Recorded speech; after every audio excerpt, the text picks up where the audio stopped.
The Movies of the Meek, where we watch made-for-TV movies and miniseries so you don't have to. From Gia to Xenon, Hysteria to Sybil, welcome to Movies of the Meek. Britney Ever After is the Lifetime TV movie about the life story of Britney Spears, starting with her first tour opening up for NSYNC, going through her massive mental breakdown, and then, like a phoenix, she rises from the ashes of her insanity, and she just kills it with new and amazing music. That was actually a really good summary of the movie. Thank you. Quickly rises out of her insanity, and then the credits roll. There are so many things that happen in such a strangely fast pace. Like there's when she marries Kevin, her backup dancer, it immediately jumps to her having 2 children. Oh yeah. Like there are certain things that happen that when they do, you kind of wonder all the things that led up to them, but the movie just kind of ignores them. Do we see her pregnant? No, and that's what I'm saying. Yeah, it's almost as if they wrote this movie based off tabloids. Like they just, you know what I mean? Like they didn't interview her at all. Moments. Yeah, it was the big moments in her life based off the tabloid articles that were written about it. So one of the things that is obviously amazing right off the bat is that it's formatted like a documentary with interviews with her. Yeah. Yep. And just because obviously the way in which this film was written is masterfully done, and so the opening line from her about how everyone deserves love is also the closing line, and it is 45 seconds into the film that you already get the impression that her accent is flawless. Oh yeah, and it sounds much more like a Miley Cyrus made-for-TV movie than a Britney Spears made-for-TV movie. Yeah, I don't know a whole lot about Britney Spears, but that accent seemed way off. Way off. It was very strong. Yeah, Britney does have that part of her. Okay. She does. However, it is suppressed. And so, so the very beginning of the movie is her on her first tour, and they're showing her and her family and her manager driving up in this cozy little van. They of course have to establish that Oops, I Did It Again just came out, and the security guard wants to have sex with her. He's like, "Oh yeah, I know that song, baby." And I've seen that video. I've seen that video, and the mom is going, "I'm pretty sure it's not the song that he liked," and she's like, "Oh my god, mom, I'm only like 16, oh man." And she sees her first tour bus too. She sees her first Big tour moment. bus, and that's when you have to establish the timeline, and so there are all these gifts for her on the bus, including of course a Furby. Yeah, that's my favorite line. Is that a Furby? Look, it's a Furby. Because you gotta establish that's the late 90s somehow. And then one of my favorite things is of course like they're instantly having conflict in the first 3 minutes of the movie, where they're like, by the way, you can't say that guy is your boyfriend, you have to say that you're saving yourself for marriage. And she's like, You mean I gotta lie? It's just so good. And then it gets to her getting ready for her first show, and that's we obviously already talked about how there's these weird jumps that happen, and in this first few minutes, in the first 4 minutes, I automatically had no concept of time, because because it goes from her getting on the tour bus to all of a sudden like they're getting ready for what I assume is the first show, and then all of a sudden there's like this weird time jump that happens where it's like maybe she's getting ready for like a different show, because then Justin's like, no man, like, you're the bomb diggity girl, like, you've been doing so good at all these shows, like, you don't even have to worry about it. And it's like, I thought that she was playing her first show now, because her dad was just talking about how he doesn't want her wearing no hooker clothes.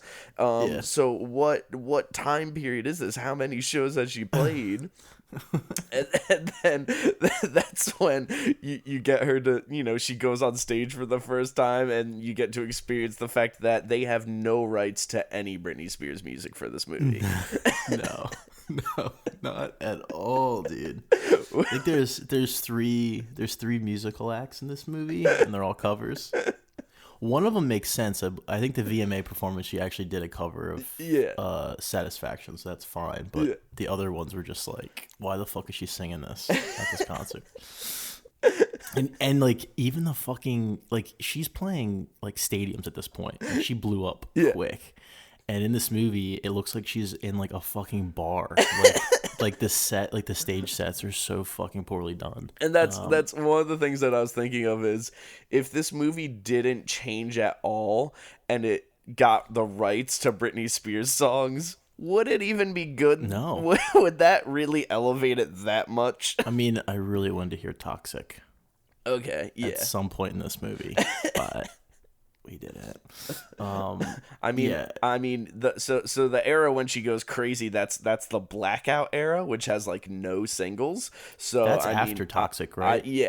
Okay. I would have loved to hear anything from that. That would have been, just great.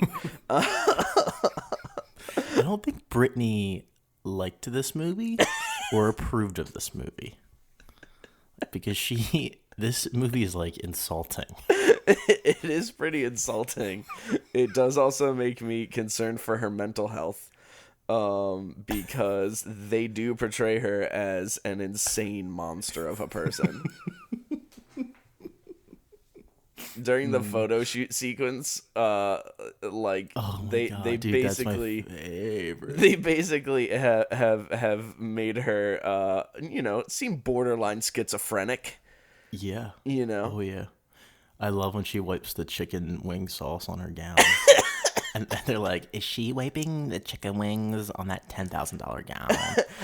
She just ran out here in $10,000 couture. That's also there's a line in that scene that sums up this entire movie, which is when the photographer goes, "Oy vey." Yeah, dude, that's exactly what I was thinking at that point. I was like, what the fuck is happening? And also, the whole time I was thinking is like, we were getting, like, you get closer and closer to the end of the movie, and I'm checking that fucking timestamp every 10 minutes, and like, I think that scene happens pretty close to the end, and I'm like, when do we get like the comeback redemption part of the movie? Like, when is it going to portray her like overcoming her obstacles? It does, but it barely does. It barely does. Like, there's like a fade to credits like right during her comeback show. It was kind of like, that's why I think this movie was just fucking, like, people read a bunch of tabloid articles and wrote this movie. The way they portrayed Justin Timberlake is fucking amazing too. Oh, he's so good in this movie. All of NSYNC, I thought were fucking great. Oh my god. Yeah, and they sing "Happy Birthday" to her. Oh my god, dude! I fucking love it. I love young Britney in this movie. It's great. And so one of the things that I was thinking about is, I do think this movie could have been improved if they had an older Britney Spears. Yeah, I think so. I think it could have been improved if they didn't do the cheesy like Hollywood Access interview thing. Like, I hope that was fucking stupid. Because the whole time they're interviewing her after her breakdown. Yeah. And then it cuts back to her, going through her career, and then it also cuts to her randomly like in the middle of her breakdown. Yeah. Which adds to the confusion of like when things are happening and the speed at which this movie is operating. But yeah, so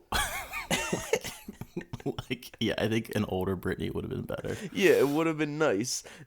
Now, one of the they're continuing to be on the tour, and Brittany starts to get a little homesick, and so she's talking to Justin outside of the bus, and he goes, "We was both homesick when we did MMC too."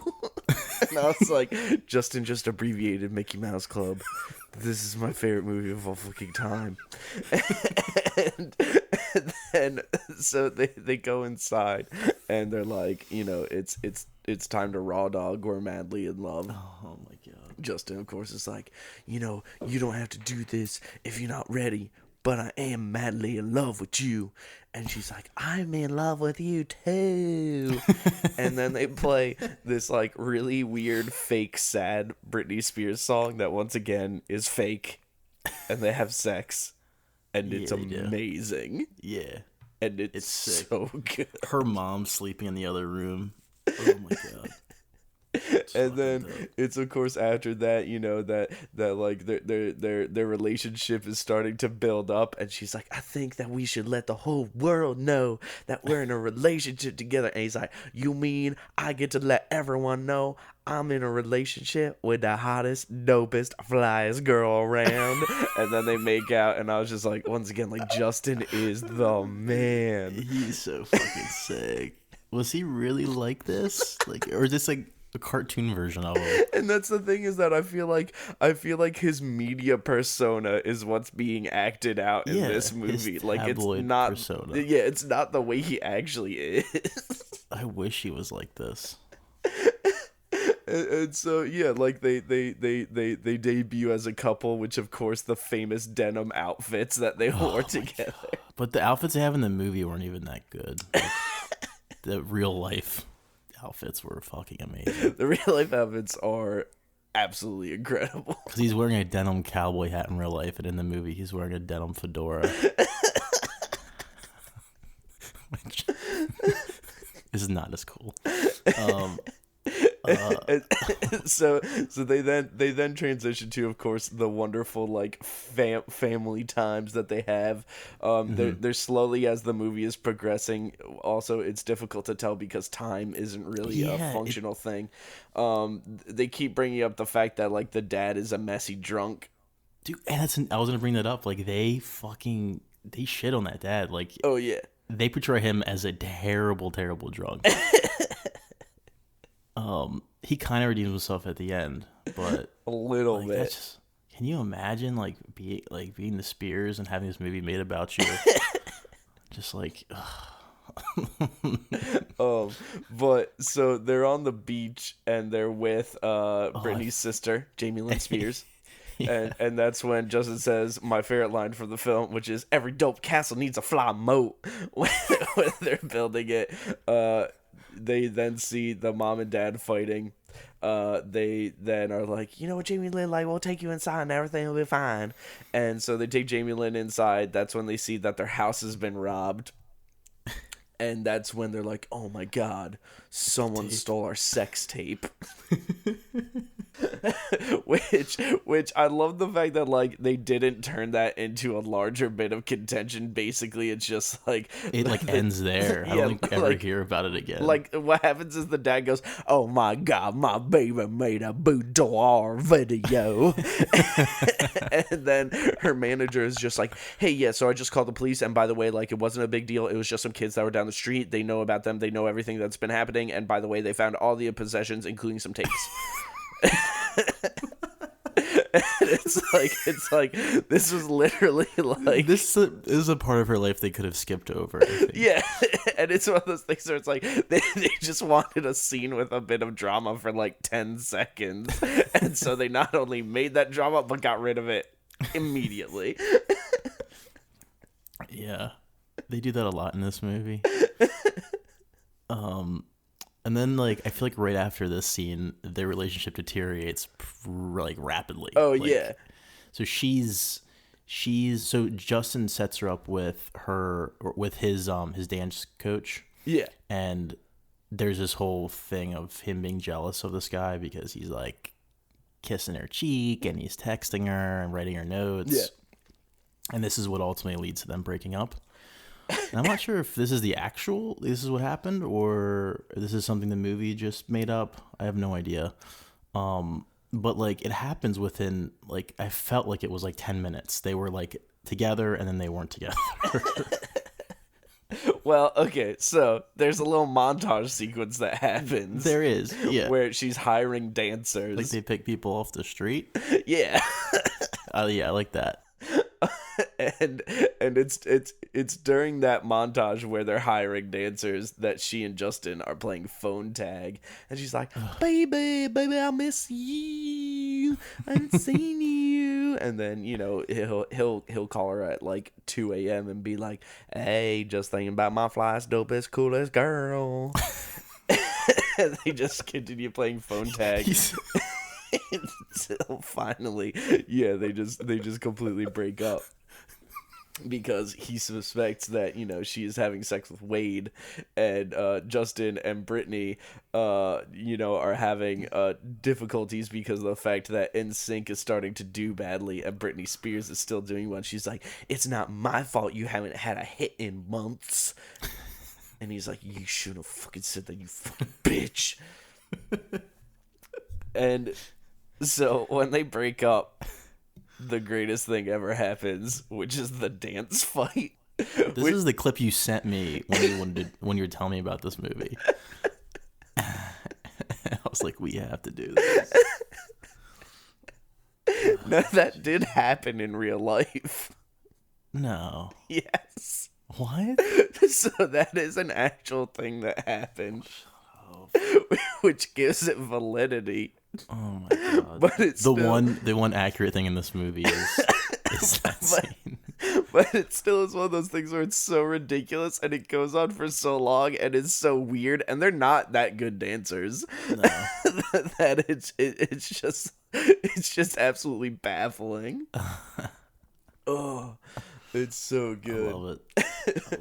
But that is, so that's the beginning of her downward spiral, because you know, Britney loses the dance war.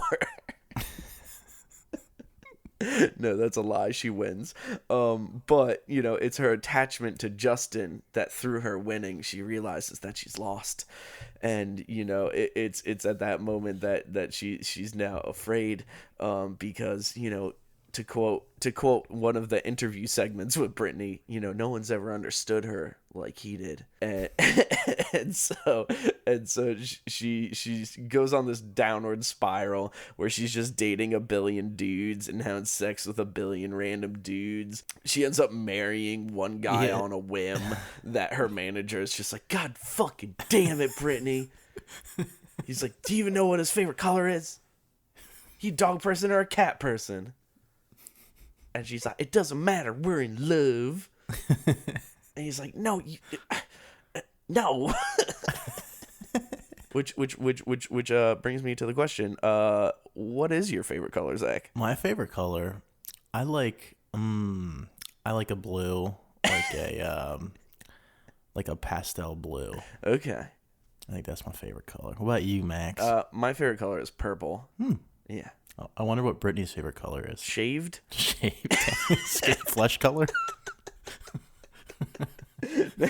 Now, we get basically 3 montages in a row back to back. Yes. And they set up her love with Kevin. Oh, Kevin is the new hot guy. Yeah. They're madly in love. And basically the only reason any of her management is fine with his existence, because they're like, you know what? At least she's happy for the first time in a while. And so she decides to get married.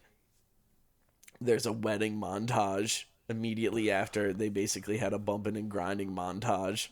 Yeah. And they're like, Kevin, you gotta sign this prenup. And then he's like, I don't want to sign no prenup. Like, I hate the idea of like contractual obligations and constructs of marriage. And then he's like, fine, I'll sign the prenup. We're all that matters. And that is for real. And then that's when, like I said, they skip ahead to just like her having 2 kids and him being gone all the time. Like it instantly goes from like everything being perfect, him signing the prenup after the wedding because Britney's like, the tabloids are saying that our love isn't real and our marriage isn't real.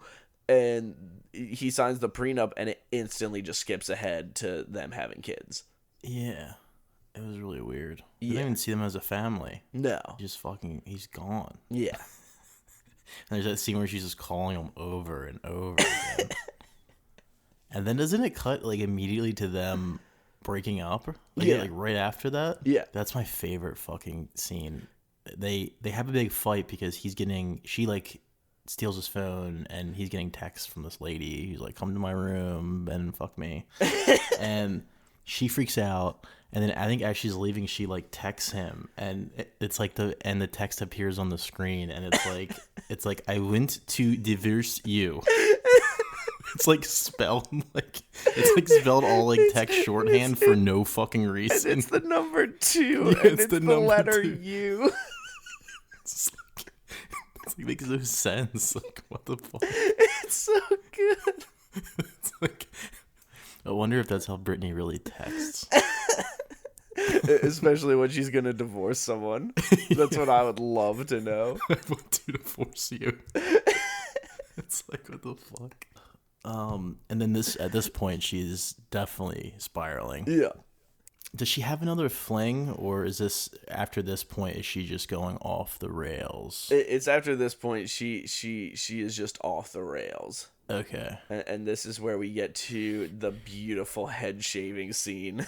I thought they captured that moment beautifully. This is the part of the movie that it seemed very tasteless.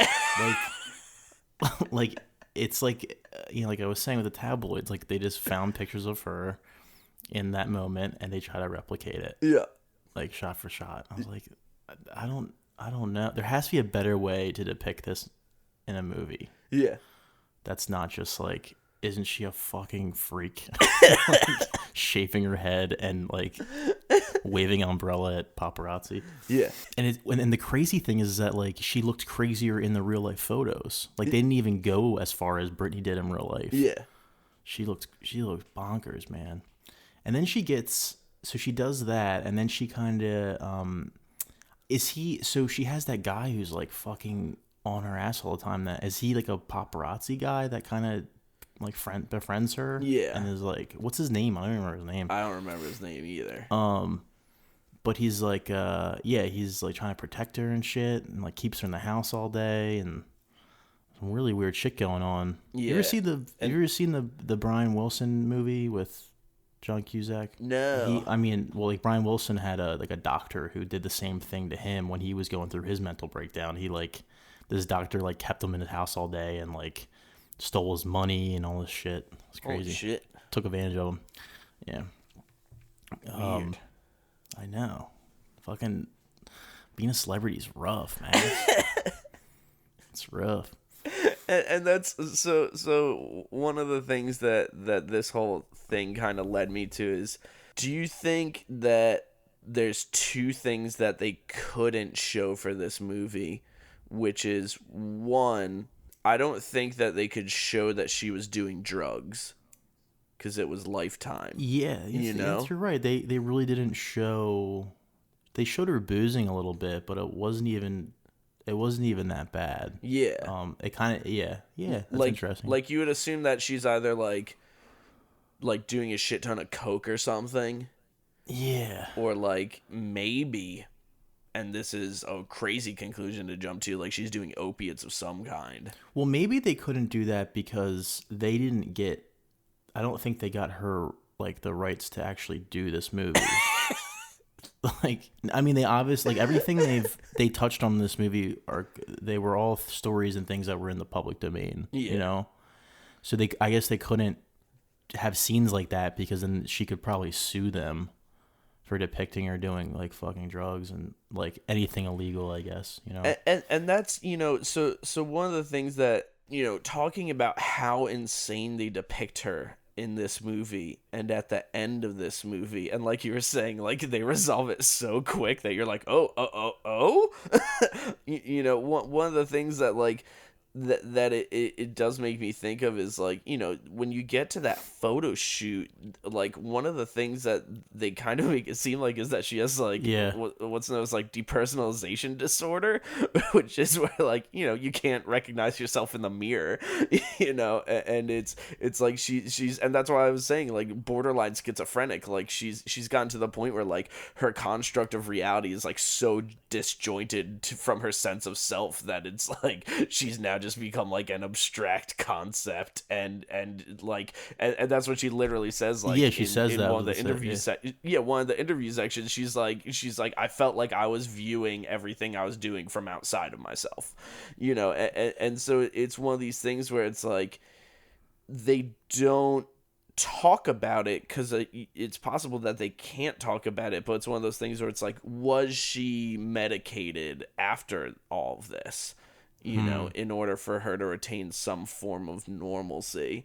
But that's obviously something that they didn't go into. Basically, she just talked to a doctor in a room, and he was like, Brittany, you gotta pull yourself together. Yeah, it's like literally what happened. And then she's fine. Yeah, and she's just like, I just want to see my kids. Oh yeah, that's my favorite line, or one of my favorite lines is, she says, she's like, I just want to be on an island and spend time with my boys. And I was like, fuck yes. Oh man, what do you think of the actress who plays Britney? I know we talked about her wonderful accent, but do you think she took the crazy a little too far? Yes. Because she has amazing crazy eyes. And that's like a lot of these sequences when they're interviewing her and it's in the back of this limo, and her thinking face is that of a monster. Yeah, like her thinking face has like horrifying, like 1,000-yard stare, dead shot eyes. Yeah. She always seems like she's spaced out. Like she's not, like she's still not there in front of you. Like she's still like she's still just kind of observing everything from outside of her own body. It's very disturbing. Which I don't think the real Britney does in interviews. Now, did Britney get interviewed like they portray in this movie, like talking about her breakdown? So she has had documentaries like this before, yeah. Okay, cool. So maybe they pulled from those clips to kind of piece together what happened during the breakdown. Obviously, they didn't get her side directly, so yeah. And so one of the things that this movie reminded me of, because at the very end, it immediately goes to her playing on stage, and then they reprise the opening monologue, and then the movie ends. But it reminded me of Dewey Cox, where it's like, Dewey has to think about his whole life before he plays. And then that's how they tell his whole life story, and then it ends with him going on stage. And so I was like, structurally, this is kind of the same as Dewey Cox. Yeah, this movie was fun. Now for some IMDb trivia and goofs. I'll start with the goofs. There's only one, which is when Britney leaves the dance room after rehearsal of I'm a Slave for You, a song that was released in 2001, there is a no photos, no cell phone sign. The cell phone is designed like a smartphone, which didn't exist until 2007. Which, if I'll be honest, once again, because of the fact that they don't have any of the rights to any of the songs, I did not realize that I'm a Slave for You is even included in this film. Yeah, same. Was I'm a Slave for You the song that they played that just went dance, dance, dance, dance, dance? Was that one? I think so, yeah. Because the extension of that, where it goes to her in her hotel room dancing around in her basketball shorts in front of a bunch of mirrors, is a brilliant scene. IMDb trivia: when Britney Spears was asked for her views on the Lifetime biopic, her representatives were quick to respond that she will not be contributing in any way, nor does it have her blessing. I wonder why. It's a fucking hit piece. During the entire movie, no original songs by Britney Spears were played or sung. In the dialogue of the songs Baby One More Time and Oops, I Did It Again was referenced, as well as I'm a Slave for You in the dance studio, showed by dance moves, as well as the Yellow Python. Okay, so that was that scene. The only songs featured in the movie where Britney Spears actually sang during her career were, like you said, Satisfaction. And then she also did I Love Rock and Roll. According to TMZ, despite being publicly against the making of the film, Britney secretly had a viewing party with some of her childhood best friends to watch the unauthorized biopic, where they got drunk on apple teenies while performing the original dance moves when her covered songs came in. I really wish they ended it with that. Like, you know what I mean? Like breaking the wall and having Britney watch the movie in the movie. That would be sick. How do they know? Like, how does TMZ know this? What the fuck? So what would you like to watch next week? So next week, we're going to watch the Crackle original movie, Joe Dirt 2. Fuck yes. So get ready for that one.